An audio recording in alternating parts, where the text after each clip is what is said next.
मैं Shagufta Shaikh, Nagesh Karasgi orchid school channel में आप सभी का स्वागत है। बच्चों, हम कक्षा 4 हिंदी पाठ्य पुस्तिका का पाठ क्रमांक 11 यह पाठ पढ़ने वाले। लेकिन इस पाठ से शुरू करने के पहले मैंने आपको पत्र का क्या महत्व होता है और पत्र के कितने प्रकार होते हैं ये मैंने आपको पिछली तासिका में बताया। आज इस पाठ को शुरू करने के पहले बस मैं आपको पुनर्अध्ययन करना चाहती हूँ। पिछली तासिका में हमने देखा था पत्र किस लिए भेजा जाता है, पत्र का महत्व क्या है, पत्र के प्रकार कितने। तो कोई संदेशा हमें किसी को भेजना होता है तो पहले हम क्या करते हैं, पत्र पे लिखकर, मतलब पत्र में लिखकर उस संदेशा को भेजा करते थे। लेकिन अब ऐसा हो गया कि मोबाइल, व्हाट्सएप, इस वजह से हम जो करते हैं टेक्स्ट करते हैं। अब हम पत्र का ज्यादा इस्तेमाल नहीं करते। लेकिन ऐसा नहीं है कि पत्र का महत्व अब खत्म हो चुका है। पत्र आज भी उतना ही महत्वपूर्ण है, बस हम लोग हमारे रोजमर्रा की जिंदगी में उसका इस्तेमाल नहीं करते। लेकिन ऑफिस, कार्यालय के मतलब जो भी काम होते हैं ये पत्र के वजह से, मतलब पत्र ही कार्य वहाँ पे होता है। वहाँ पे ऐसे व्हाट्सएप, चैटिंग ये कुछ भी नहीं होता। आज के दिन में भी पत्र का बहुत ज्यादा महत्व है, खासकर कार्यालयीन काम के लिए। साथ ही साथ हमने देखा था कि पत्र के 2 प्रकार होते हैं, औपचारिक पत्र और अनौपचारिक पत्र। ये हमने देखा था। साथ ही साथ इसके प्रारूप भी मैंने आपको बताए थे। आज इस पाठ का हम पाठ शुरू करने वाले। प्रस्तुत पाठ में जो हिदायत है, इस पाठ में इसके जो लेखक है डॉक्टर विश्वंभर राय। प्रस्तुत पाठ में जो है एक जो सहेली है अपनी दूसरी सहेली को पत्र लिखती है कि चीजें खरीदते समय कौन सी जानकारी हमें होनी चाहिए, चीजें खरीदते वक्त कौन सी सावधानियां हमें बरतनी चाहिए, चीजें खरीदने के बाद रसीद लेना कितना जरूरी होता है। ये सारी बातें वो अपनी सहेली को बताती है, क्योंकि ये हादसा जो उस पर बीत चुका था तो इसलिए वो दूसरे को कोई नुकसान ना हो इसलिए उसने बताया है। ऐसा नहीं है कि इस पाठ में सिर्फ उसने अपनी सहेली को बताया, इस पाठ माध्यम से वो आपको भी बता रही है कि चीजें खरीदते समय हमें कौन सी सावधानियां बरतनी चाहिए। तो चलिए इस पाठ को पढ़ते हैं। पाठ क्रमांक 11 हिदायतें, पेज नंबर 70। पाठ क्रमांक 11 हिदायतें, डॉक्टर विश्वंभर राय, पेज नंबर 70। हिदायत, पहले तो इस पाठ का जो नाम है हिदायत यानी रास्ता दिखाना, सही मार्ग दिखाना। तो पिछली तासिका में हमने जो देखा था, इस पाठ को देखा था कि किस तरह से पत्र लिखते हैं। पत्र जब भी लिखते हैं तो पत्र लिखने वाले का, जो पत्र लिख रहा है उसका नाम यहाँ पे होता है। अब ये जो पत्र है कहाँ से लिखा गया, 201 मधुकुंज अपार्टमेंट, विले पार्ले, ये उसका पता होगा। जो पत्र लिख रहा है ये उसका पता हो गया। मुंबई 400057, 11 जनवरी 2014। ये जो पत्र है कब लिखा गया है, मतलब जिस दिन हम पत्र लिख रहे हैं उसकी तारीख होती है। और जिसके लिए यहाँ पे जैसे हमने बोला कि अनौपचारिक जब हम पत्र लिखते हैं तो प्रिय का वगैरह हम इस्तेमाल करते हैं, तो ये अनौपचारिक प्रकार का पत्र है। प्रस्तुत पाठ में जो उसने प्रिय सहेली, जब हम अनौपचारिक प्रकार का पत्र लिखते हैं तो प्रिय वगैरह ऐसे शब्दों का इस्तेमाल करते हैं। और इस तारीख से हमें पता चलता है कि पत्र कब लिखा गया, तो पत्र 11 जनवरी 2014 को लिखा गया। लेकिन पत्र कहाँ से लिखा गया, तो पत्र जो है मधुकुंज अपार्टमेंट, विले पार्ले, मुंबई से यह पत्र लिखा गया। साथ ही साथ मैंने आपको इस पिन कोड का भी महत्व समझाया था कि पिन कोड के 6 अंक होते हैं। इसका पहला अंक क्या दर्शाता है, दूसरा अंक क्या दर्शाता है, तीसरा अंक क्या दर्शाता है, ये मैंने आपको बताया था। तो चलिए इसका अगला भाग देखते हैं।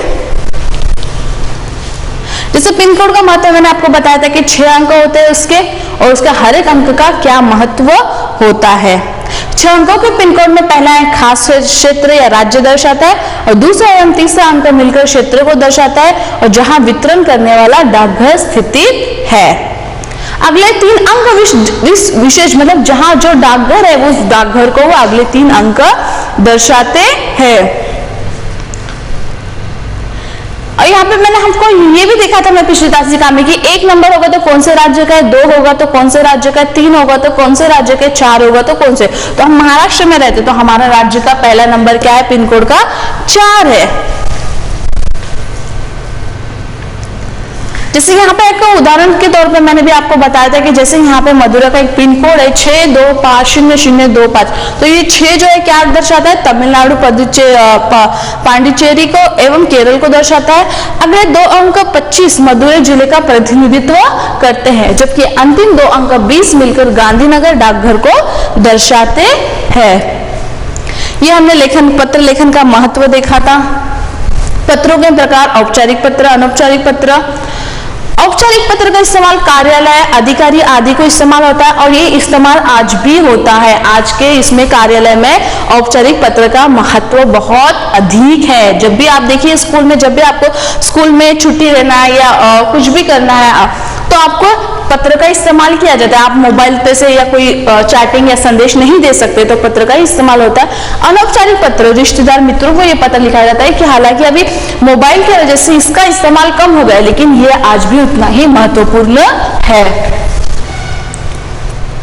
जैसे पत्रों के अंग दिखाते हैं कि पत्र लिखने के पहले जो पत्र लिख रहा है उसका पता होना चाहिए, दिनांक होना चाहिए, संबोधन तथा अभिवादन शब्दावली होनी चाहिए, पत्र की सामग्री, पता की समाप्ति। और ये उसका प्रारूप बताया था मैंने कि जो जिसको औपचारिक पत्र लिख रहे तो उसका प्रारूप इस तरह से होता है। सेवा में श्रीमान प्रधानाचार्य जी का विद्यालय का पता, दिनांक, विषय, मतलब किस दिन लिखा, वो कौन से विषय पर हम पत्र लिख रहे हैं, मान्यवर महोदय का, और जो आपका संदेश है यहाँ पे लिखना है। अंत में धन्यवाद आपका आज्ञाकारी छात्र। ये अनौपचारिक पत्र होता है, ये हम हमारे दोस्त रिश्तेदार को भेजता है। ये उसका प्रारूप है। प्रिय मित्र, नमस्कार, नमस्ते, जो आपको संदेश देना वो लिखना होता है। अंत में तुम्हारा मित्र। ये सारा भाग हमने पिछली तासिका में देखा। तो चलिए आज इसका अगला भाग पढ़ते हैं। Page number 70, 201 Madhukunj apartment, Vile Parle, Mumbai 400057। ये इसका पिन कोड है। 11 जनवरी 2014। प्रिय सहेली अंजू, यह पत्र, प्रिय सहेली अंजू नमस्ते, यह पत्र मैं तुम्हें यह बताने के लिए लिख रही हूँ कि दुकान से चीजें खरीदते समय किन किन बातों का ध्यान रखना चाहिए। जो प्रस्तुत यहाँ पे जो पत्र लिखन दिया गया है वो प्रिय सहेली अंजू को, मतलब अंजू उसकी जो सहेली है उसको यह पत्र लिख रहे हैं। तो स्टार्टिंग में शुरुआत में ही बता रही कि मैं यह पत्र आपको किस लिए लिख रही हूँ कि चीजें खरीदते समय किन किन बातों का ध्यान रखना चाहिए, ये बताने के लिए मैं तुम्हें ये पत्र लिख रही हूँ। कल माँ ने मुझे दवा लाने के लिए दुकान पर भेजा। मैंने दवा लाकर उन्हें दे दी। उसे देखने के बाद माँ ने डांट कर कहा, तुमने दवा देखकर क्यों नहीं ली? इसके प्रयोग की अंतिम तारीख तो बीत चुकी है। अब देखिए ये जो पत्र लिख रही है वो अपने सहेली को बता रही है कि मैंने ये पत्र तो मैंने कि चीजें खरीदते समय किन किन बातों का ध्यान रखना है, इसके बताने के लिए मैंने तुम्हें पत्र लिखा। कल मैं दवा लाने के लिए गई थी तो कल मैं दवा लेकर आई, लेकिन दवा लेकर जब मैं घर आई तो मेरी माँ ने मुझे बहुत डांटा। अब सोचो कि माँ ने उसको क्यों डांटा, ऐसी क्या उसने गलती की होगी कि माँ ने डांटा। तो और माँ ने क्या कहा डांट कर कि तुमने दवा देखकर क्यों नहीं ली? अब यह दवा किसी काम की नहीं है और इसकी रसीद कहाँ है? जाओ इसे वापस कर आओ। देखिए जैसे वो दवा लेकर घर आई तो माँ उस दवाई को देखती है और दवा को देखकर माँ कहती है कि तुमने इस दवा को देखकर क्यों नहीं ली? इसके प्रयोग की, प्रयोग यानी इस्तेमाल, प्रयोग यानी क्या? इस्तेमाल। अब इस दवाई को हम इस्तेमाल नहीं कर सकते। अगर किसी चीज की जो तारीख जो होती है जो बीत जाती है तो ऐसे चीजों का हमें इस्तेमाल नहीं करना चाहिए, वरना उसकी हानि हमारे शरीर पर हो सकती है। कोई भी वस्तु अगर खरीदना है तो उसकी हमें जांच पड़ताल करनी चाहिए। सबसे पहले उसकी तारीख देखनी चाहिए। जो भी हम वस्तु खरीदते हैं तो उसमें उत्पादन तिथि होती है और उसकी उस उत्पादन तिथि की अंतिम तिथि भी होती है। उस पर 2 दिनांक होते हैं कि जब उसको बनाया गया और किन तारीख के बाद उस चीज को हम इस्तेमाल नहीं कर सकते, उसकी अंतिम तारीख बताई जाती है। उस तारीख के बाद हम उस चीज को इस्तेमाल नहीं कर सकते। अगर ऐसी वस्तुओं को हम तारीख बीतने के बाद भी इस्तेमाल करते तो उसका दुष्प्रभाव हमारे शरीर पर पड़ सकता है। तो माँ उस दवाई को देख कर कहते कि इसके प्रयोग की अंतिम यानी आखिरी तारीख तो बीत चुकी है।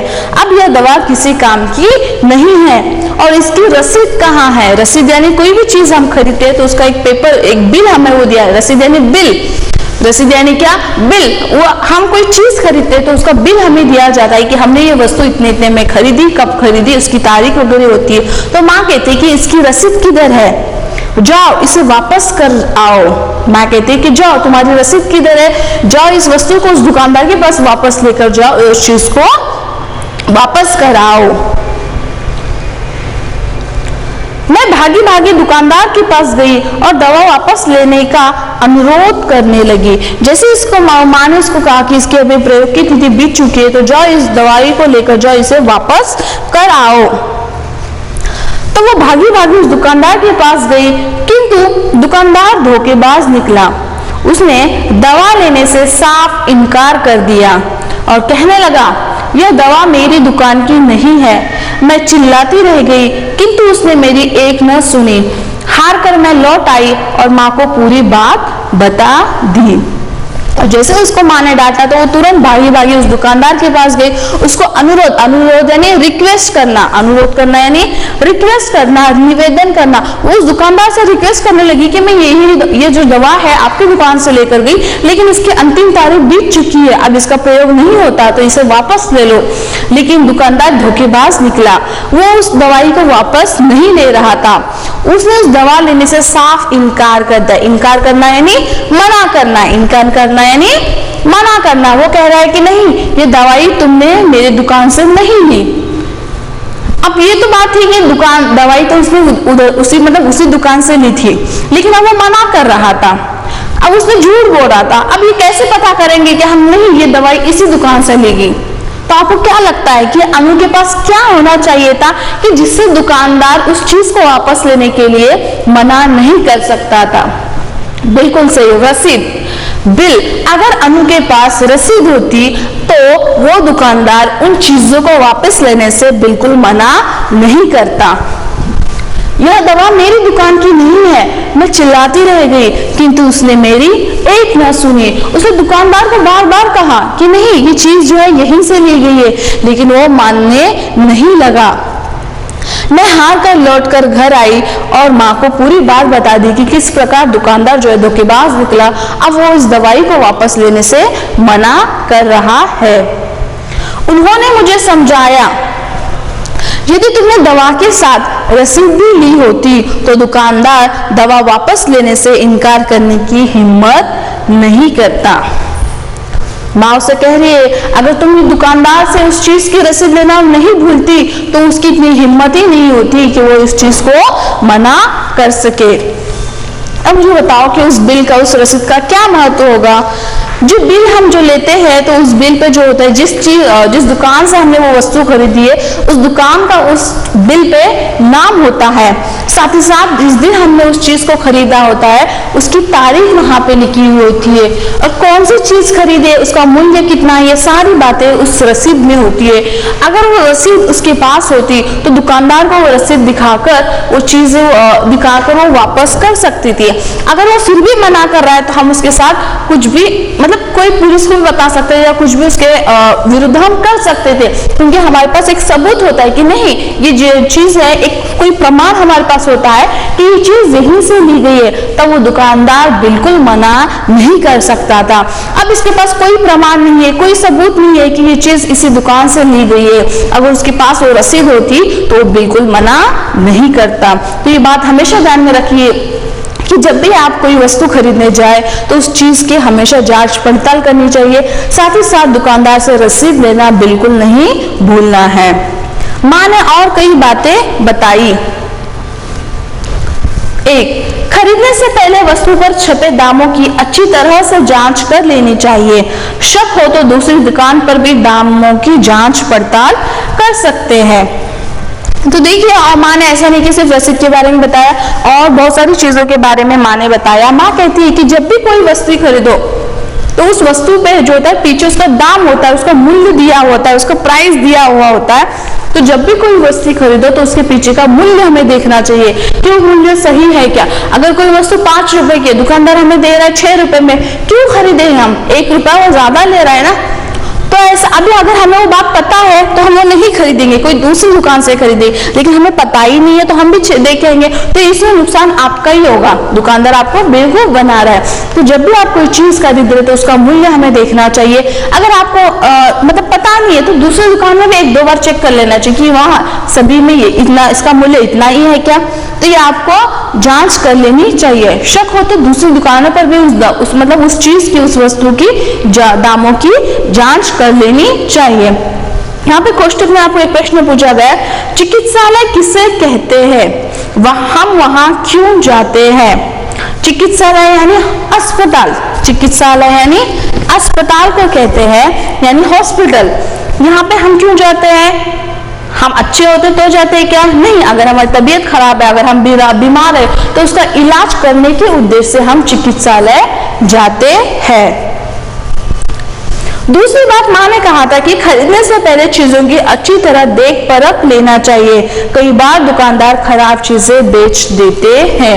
ये बात हमेशा याद रखिए कि जो दुकानदार होता है उसको भी अपना फायदा करना होता है। तो जो बहुत दिनों की जो चीजें होती है, जिसकी तारीख बीतने, मतलब जिन चीजों की अंतिम तारीख बीतने के लिए आई होती है, वो चीजें हमारे लिए मतलब सामने सामने रख देता है। हम क्या करते हैं, वही चीजें उठा के लेके आते हैं। ऐसा नहीं करना चाहिए। तो चीजें अच्छी है क्या, मतलब वो ताजी है या फ्रेश है क्या, ये बहुत दिनों की है क्या, उसकी उत्पादन तिथि देखनी चाहिए, उसकी अंतिम तिथि देखनी चाहिए। इस तरह चीजों की जांच परख कर कर ही हमें चीजें लेनी चाहिए, खरीदनी चाहिए। अब ऐसा होता है कि सब्जी मार्केट हम जब जाते हैं तो वहां पे हम सब्जियां देखते हैं, तो जो ताजी सब्जियां होती है वो तो देखने में पता चल जाती है कि ये अच्छी है या बुरी, तो हम जो ताजी दिखती है वो उठा लेते हैं। वही सब्जी अगर दूसरे दिन हम खरीदने जाएंगे, मतलब तो वो जो कल वाली जो सब्जी थी वो पूरी मुरझा जाती है, तो हमें पता चल जाता है कि ये सब्जी अच्छी नहीं है। लेकिन जब हम कोई वस्तु दुकान से खरीदने जाते हैं, वो तो पूरा पैकेट फुल होता है, तो उसमें हम अंदर की वस्तु कैसे है हमें पता नहीं होती, तो उसकी जो सारी जानकारी जो होती है उस पैकेट के पीछे लिखी हुई होती है। तो इसलिए उसको हमें पढ़ना चाहिए, उसकी सारी जानकारी हमें हासिल करनी चाहिए। तीसरा माँ ने बताया था, खरीदारी के समय रसीद जरूर लेनी चाहिए। यदि दुकानदार रसीद देने में आनाकानी करे तो ऐसी दुकान से चीजें नहीं खरीदनी चाहिए। तीसरी बात माँ ने बताया था, आनाकानी करना यानी टाल मटोल करना। मतलब जब इंसान टाल मटोल कब करता है कि जब उसकी वो जो बात है उसके हिसाब से नहीं हो रही है, तो क्या करता है, आनाकानी करता है, टाल मटोल करता है। जब उस काम को करने के लिए वो इनकार करना चाहता है तो वो डायरेक्ट इनकार नहीं कर सकता।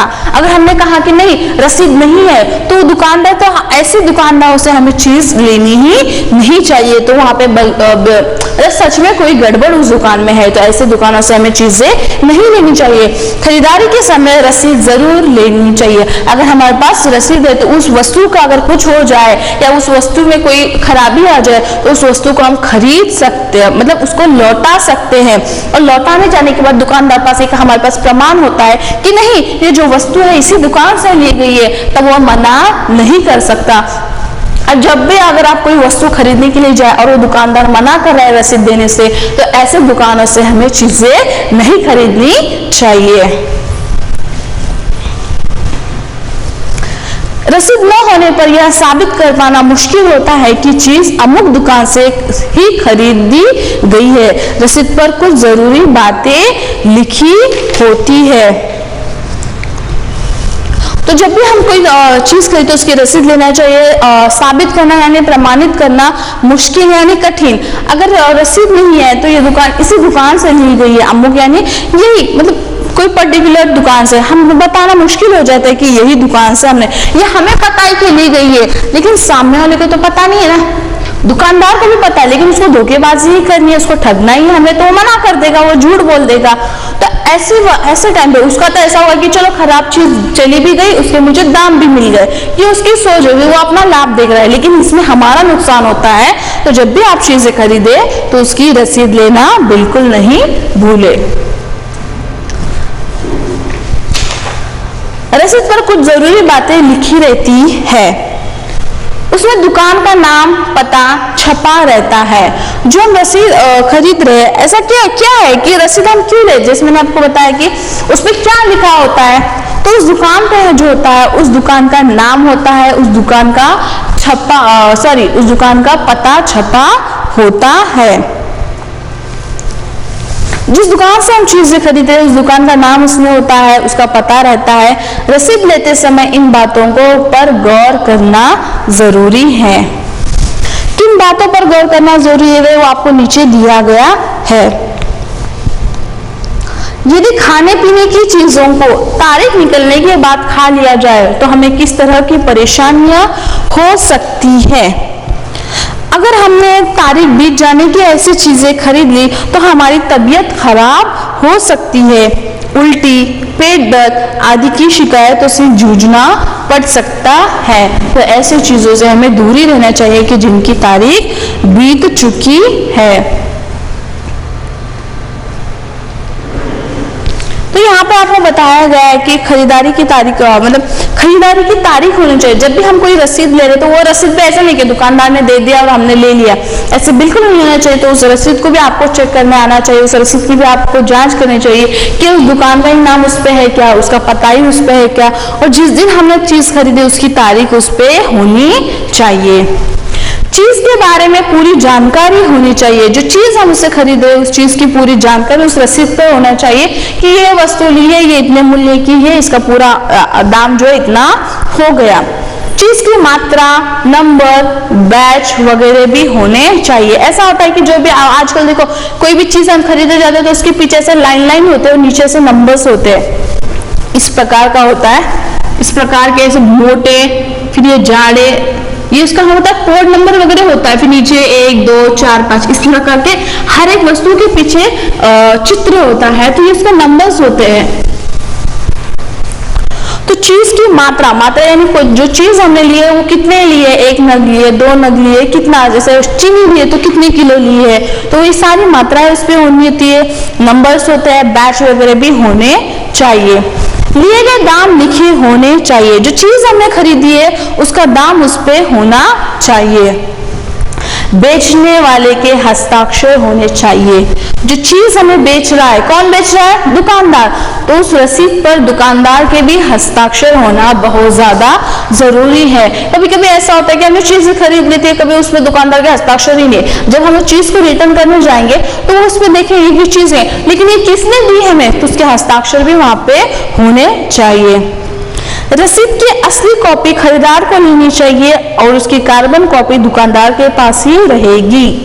और एक बात ध्यान रखिए कि जब भी हम चीज खरीदने जाते हैं तो देखिए उसके पास इतनी छोटी सी डायरी होती है, कुछ भी उसकी जो रसीद की जो इतनी मोटी डायरी बुक होती है उसमें वो कार्बन कॉपी लगाते हैं। तो हर एक चीज की डुप्लीकेट कॉपी, हर एक रसीद की डुप्लीकेट कॉपी बनती रहती है। मतलब जो ऊपर वाली जो असली कॉपी होती है वो उसमें लिखता है, वही सारा नीचे कार्बन हो जाता है, वही सारा नीचे कॉपी हो जाता है। तो उसकी जो असली कॉपी है वो हमें लेनी चाहिए और उसकी जो कार्बन कॉपी, जो डुप्लीकेट और एक कॉपी होती है वो दुकानदार के पास ही रहती है। क्यों दुकानदार के पास एक रहती है, आपने कभी सोचा है कि हमें तो दे देता, हो गया ना उसका काम, उसके पास क्यों रहनी चाहिए? क्योंकि ऐसा कोई मामला आ जाए कि हमने ये चीज यहाँ से खरीदी या कुछ खरीदी, तो जब हम वो चीज को रिटर्न करने जाते तो वो भी अपना जांच पड़ताल करते, उसमें उनका पावती नंबर होता है, बुक नंबर होता है, वो चेक करते कि ये चीज यहीं से अमुक दुकान से ली गई है या नहीं। तो इसलिए वो भी अपनी कार्बन कॉपी रखते हैं।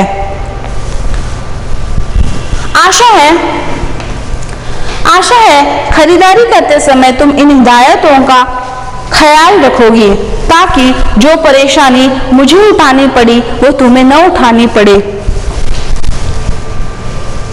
तुम उठाइए। चाचा और चाची जी को मेरा प्रणाम कहना, तुम्हारी सहेली अनु। अब यहाँ पे है कि इसने बताया कि आशा है नहीं, मुझे उम्मीद है कि खरीदारी करते समय इन हिदायत ने रास्ता दिखाना। अब ये जो है और ये तुम्हारी सहेली मतलब जो जो एंड में जो होता है, जो अंतिम में होता है, जो पत्र लिख रहे हैं उसका नाम, तो यहाँ पे नाम क्या है, अनु। तो ये अनु ने किसको पत्र लिखा है, ये अनु ने पत्र उसकी सहेली अंजू को पत्र लिख रहा है। तो अनु कहती है खरीदारी करते समय तुम इन हिदायतों का ख्याल रखोगी। हिदायत यानी रास्ता दिखाना। अब मैंने तुम्हें रास्ता दिखाया कि किस तरह से मैं बेवकूफ बन गई, तो तुम अपने इस जीवन में भविष्य में ऐसा कोई काम ना करो, इसलिए मैंने तुमको हिदायत दी है ताकि जो परेशानी मुझे उठानी पड़ी वो तुम्हें न उठानी पड़े। और चाचा और चाची जी को मेरा प्रणाम कहना। अब यहाँ पे बताया गया कि आधा किलो में कितने ग्राम होते हैं, आधा किलो में, तो आधा किलो में 500 ग्राम होते हैं। आधा किलो में 500 ग्राम, तो मैंने बोला 1 किलो, तो 1 किलो में कितने ग्राम हो गए, 500 का दुगना कितना होता है 1000, तो मैंने बोला 1 किलो, तो 1 किलो का कितना हो गया 1000 ग्राम। अब वही मैंने बोला 2 किलो, तो 2 किलो का कितना ग्राम हो गया, तो 2 किलो का 1000 का डबल दुगना कितना होगा 2000, 2000 ग्राम या ग्राम जो भी है।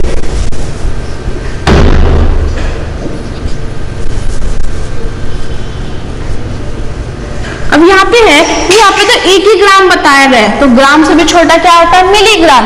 तो 1 ग्राम का कितना मिलीग्राम होता है बताओ? 1 ग्राम का 1000 मिलीग्राम होता है। 1 ग्राम का कितना होता है 1000 मिलीग्राम होता है।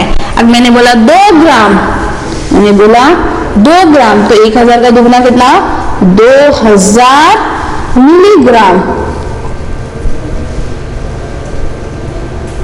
तो ये बात हमेशा ध्यान में रखिए, जब भी आप वस्तु खरीदने जाए तो वो वस्तु दुकानदार जो है उसका कांटा करता है, उसका वजन करता है। अब मैंने आपको बोला कि जाओ आधा किलो शक्कर लेके आओ, या मम्मी ने आपको बोला या आपके पिताजी ने आपको बोला कि जाओ आधा किलो शक्कर लेके आओ, तो आधा किलो में कितने ग्राम होने चाहिए 500। तो वहां पे जो है पहले ऐसा होता है कि तराजू में तोला जाता था, अब हो गया कि इलेक्ट्रिसिटी वाले सारे तराजू आ गए, तो वहां पे आधा किलो, तो आपको भी वहां पे ध्यान देना चाहिए कि वहां पे 500 ग्राम, अब वहां पे आधा किलो बोलकर नहीं आता। जब आप कोई चीज दुकान में से खरीदने जाए तो जो इलेक्ट्रिक का जो उसका तराजू होता है उसमें आधा किलो मेंशन नहीं होता, आधा किलो नहीं आता, तो वहां पे ग्राम पे बढ़ते जाता है। तो वहां पे अगर आपको अभी आधा किलो लेना है तो वहां पे आपको कितने नंबर दिखाई देने चाहिए, तो वहां पे 500 ग्राम आना चाहिए, तभी वो पूरा है। अगर वहां पे 450 ग्राम आ गए तो यहाँ पे दुकानदार आपको ठग रहा है, वो आपको कितने क्या 50 ग्राम कम चीनी दे रहा है। कितनी चीनी कम दे रहा है 50 ग्राम चीनी कम दे रहा है। तो आपको ये देखने आना चाहिए आपको प्रॉपर कि दुकानदार सही से 500 ग्राम दे रहा है या नहीं। तो ये भी बात आप हमेशा ध्यान में रखिए।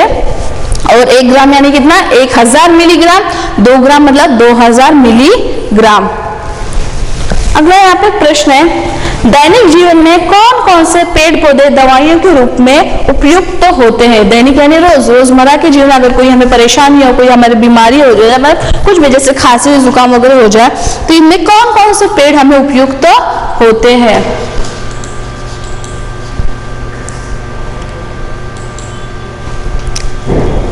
आंवला, नीम, तुलसी, चंदन, बबूल, पुदीना आदि पेड़ पौधे दैनिक जीवन में दवाइयों का काम करते हैं। ऐसे बहुत सारे पेड़ है, जैसे हल्दी, कोई चोट लग गई, कोई गिर गया तो तुरंत हम लोग उस चोट पे हल्दी वगैरह लगाते हैं, जिससे जो हमारा खून बह रहा है वो रुक जाता है। खांसी वगैरह हो गई कि तुलसी के पत्ते, इसको हम तुलसी के पत्ते, अडुलसा भी का भी एक पेड़ होता है, तो ऐसे पत्ते हम लोग का खाया करते हैं। तो इन चीजों ऐसे वाले पेड़ों का इस्तेमाल हमारे दैनिक जीवन में दवाई के रूप में काम करता है। जो प्रस्तुत पाठ हमने जो पढ़ाया हिदायत, इस पाठ के जो लेखक थे डॉक्टर विश्वंभर राय, जो प्रस्तुत पाठ से जो डॉक्टर विश्वंभर राय हमें बताना चाहते हैं, प्रस्तुत पाठ से हमें बताना चाहता है कि खरीदारी करते समय बरती जाने वाली सावधानियां, रसीद से जुड़ी महत्वपूर्ण जानकारी देने के साथ साथ सतर्क एवं जागरूक नागरिक बनने की सीख हमें इस पाठ से मिलती है। प्रस्तुत पाठ में जो था हमने जो भी पढ़ा था, इसका मैं सारांश आपको सिर्फ बता दूं कि हिदायत पत्र लेखन पर आधारित पाठ है। इसमें ऐसा नहीं कि कोई पाठ है, इस पाठ में जो एक सहेली ने दूसरी सहेली को पत्र लिखा है, ये एक पाठ पे पत्र लेखन पर आधारित पाठ है। इसके माध्यम से बच्चों को पत्र लिखने की कला से अवगत कराया गया है कि किस तरह से हमें पत्र लिखना चाहिए। आप भी अपने मित्र या सहेली को कोई पत्र लिखिए, कोई इसको विश करने के लिए, उसको शुभकामनाएं देने के लिए या कोई महत्वपूर्ण बात करने के लिए आप भी अपने मित्र या रिश्तेदार को पत्र लिखिए। अनु अपने प्रिय सहेली को अंजू का पत्र दिखाकर हिदायत दे रही है कि दुकान से वस्तुएं खरीदते समय किन किन बातों का ध्यान में रखना चाहिए, जैसे दवाइयों की प्रयोग की अंतिम तारीख, खरीदी गई वस्तु की रसीद, वस्तु पर छपे दाम, वस्तुओं को देख परख कर लेना, वस्तुओं की खरीदने की तारीख, वस्तुओं की मात्रा, रसीद पर बेचने वाले के हस्ताक्षर, रसीद की असली कॉपी खरीदार के पास होनी चाहिए इत्यादि। पाठ के पात्र अंजू के माध्यम से हिदायत दी गई है कि ग्राहक भी वस्तुएं खरीदते समय इन सभी बातों पर ध्यान दे। प्रस्तुत जो पाठ पढ़ाता है हिदायत है। इस पाठ में हिदायत यानी सही रास्ता दिखाना, एक पत्र के माध्यम से आपको ये इस पाठ को पढ़ाया गया है। उम्मीद है आपने इससे बहुत कुछ सीख हासिल कर ली होगी। आप जिस तरह के पत्र के दो प्रकार होते हैं, औपचारिक पत्र, अनौपचारिक पत्र, तो आप भी एक अनौपचारिक प्रकार का पत्र आप अपने सहेली या मित्रों को आपको लिखना है। साथ ही साथ इस पाठ से जो हमें जानकारी दी गई कि किस तरह से हमें सावधान एवं सतर्क नागरिक बनना है, तो इस तरह तो ये भी आपको मतलब हासिल करना है कि किस तरह से आपको चीजें खरीदते समय किन किन बातों का ध्यान रखना चाहिए। एक ग्राहक की जिम्मेदारी क्या होती है? ग्राहक यानी लेने वाला। तो एक ग्राहक की जिम्मेदारी क्या होती है? तो हमें एक सतर्क ग्राहक बनना है। अब कोई भी चीज खरीदते समय उन चीजों की जांच पड़ताल करनी चाहिए। साथ ही साथ इस पाठ के में आपको मैंने एक महत्वपूर्ण बात बताई कि पत्र क्या होता है, पत्र के प्रकार क्या होता है। तो ये बात हमेशा ध्यान में रखिए कि पत्र का महत्व आज भी उतना ही है, लेकिन यह है कि हमने इसका इस्तेमाल करना कम कर दिया। लेकिन अनौपचारिक प्रकार के पत्रों का इस्तेमाल करना हमने कम कर दिया, लेकिन औपचारिक पत्र का आज भी उतना ही महत्व है। इस पाठ के जो कठिन शब्द है, इस पाठ के कठिन शब्दों को आपको पढ़ना है, साथ ही साथ इस पाठ को पुनः एक बार पढ़ना है। धन्यवाद।